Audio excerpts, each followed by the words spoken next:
Welcome, delegates. Let's just jump right into this explainer. We're gearing up for Floor Committee 2, and our entire focus today is really on how we as a church serve the risen Christ and carry out His Great Commission all across the globe. We're going to dig straight into the text of today's business, Issue 1, along with the Convention Amendment Guides, so you are totally prepared for the microphone. Here's our roadmap for today. We'll be looking at the kingdom over castle mindset, armed forces ministry care, global mission and partnerships, missionary care and chaplains, governance in Latin America, and finally, we'll wrap up with the Floor Delegate Toolkit. Let's kick things off with Section 1, Kingdom over Castle Mindset. So, whenever you evaluate a piece of legislation, you really need a specific lens. For us, that core framework is kingdom versus castle. Think of it this way. A kingdom mindset means the Synod is here to actively serve congregations, missionaries, and partner churches. It really embraces the local context. A castle mindset? Well, that risks building unnecessary, centralized control. It creates unfunded mandates or relies on super vague implementation and weak reporting. Our absolute goal on the floor is to push for low control but high accountability. We want to ensure our church is always looking outward to the nations, not inward at a bureaucracy. And that brings us to how we steward our resources. It's a great habit to evaluate every single resolution by asking, are we releasing or restricting the 5 capitals? What are they? Well, spiritual capital. That's word, sacrament, prayer, catechesis, and pastoral care. Relational capital, which means trust with partner churches and local leaders. Physical capital, like our schools, mission sites, and facilities. Intellectual capital, things like training, language learning, and cultural wisdom. And finally, financial capital, meaning sustainable funding and really transparent stewardship. Basically, if a resolution doesn't actively release these capitals for international gospel witness, we need to amend it so that it does. Moving right along to Section 2, Armed Forces Ministry Care. Okay, let's break down Resolution 201. It's essentially a plain language Thanksgiving resolution that praises our military chaplains and Operation Barnabas. Now, the mission opportunity here is absolutely incredible. We get to empower local congregations to care for veterans and military families. But you have to watch out for the castle risk here. The risk is that this just remains a polite thank you from a distance. Because if we don't act locally, we're totally failing to release our relational and spiritual capital where it matters most. Looking at the actual text from today's business, we can spot exactly where to improve the wording. We definitely do not want the Synod trying to manage military ministry from the top down, right? We want to keep that authority and that action completely local. So before you step up to that microphone, turn to your neighbor and ask this huddle question. Does this resolution actually help congregations care for military families? Or does it only think the ministry from a distance? We absolutely have to drive toward real, tangible pastoral care. And here's your microphone-ready phrase for this one. Mr. Chairman, I move to amend Resolution 201 by adding local congregational care language for military members, veterans, chaplains, and their families. Delivering this kind of narrow parliamentary amendment preserves that low-control environment while totally empowering local congregations to steward their relational and spiritual capital right in their own backyards. All right, Section 3, Global Mission and Partnerships. This next one, Resolution 202, is deeply grounded in the Great Commission. It looks at 4 mission partnerships, which are local networks of support, as well as network-supported missionaries, or NSMs.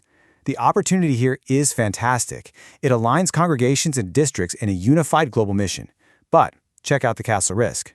The resolution uses language that directs districts to adopt these partnerships. Top-down directives like that can easily turn into unfunded mandates that totally ignore local financial realities, which actually stifles genuine relational capital rather than building it. Looking closely at the source text, it's pretty clear that to honor the local context, we really must ensure participation is capacity sensitive. A smaller congregation might just adopt 1 missionary for prayer, while a much larger district might have the capacity to adopt a full FRO partnership. It's got to fit the context. So huddle up with your delegation and ask yourselves, are districts actually prepared to adopt and sustain these 4O partnerships? And maybe more importantly, does this mandate allow participation according to capacity, or is it just going to create a frustrating administrative burden that doesn't actually release financial or intellectual capital? When you get to the mic, you can use this phrase, Mr. Chairman, I move to amend Resolution 2-02 by clarifying capacity-sensitive participation and adding periodic reporting on the 5 capitals being stewarded. This is a great way to introduce an amendment that keeps the mission push incredibly strong, but it adds that high accountability without enforcing one-size-fits-all quotas across vastly different local contexts. Let's jump to Section 4, Missionary Care and Chaplains. Okay, Resolution 203. This one directs the establishment of full-time regional chaplains by 2029, and it carries a pretty hefty estimated annual cost of $800,000. Now, the mission opportunity here is absolutely vital: real, holistic pastoral care and retention for our workers carrying the gospel abroad. But listen, a financial commitment of this size carries a massive castle risk. If the implementation is vague, pastoral care can just become another layer of bureaucracy, and worse, it might lack crucial safeguards for private pastoral confidentiality. Your delegation huddle question for this one gets right to the heart of the matter. How exactly will these regional chaplains be funded and integrated without diverting resources or breaching pastoral confidentiality? We absolutely must protect our missionaries while also ensuring transparent stewardship of our financial and spiritual capital. Here is your phrasing for the floor. Mr. Chairman, I move to amend Resolution 203 by adding clear expectations for regional missionary chaplaincy, confidentiality, family support, crisis response, field visitation, and annual reporting. Delivering this specific amendment ensures that our missionaries are treated as real people who need genuine care, not just gospel machines with passports. It adds the clarity needed so that spiritual capital isn't swallowed up in institutional machinery. Moving on to Section 5, Governance and Latin America. Let's tackle Resolutions 204 and 205 together. For 204, dealing with ecclesiastical supervision and providing a framework for independent international congregations, the kingdom opportunity is clear: dedicated pastoral care. But the castle risk? That's overreach.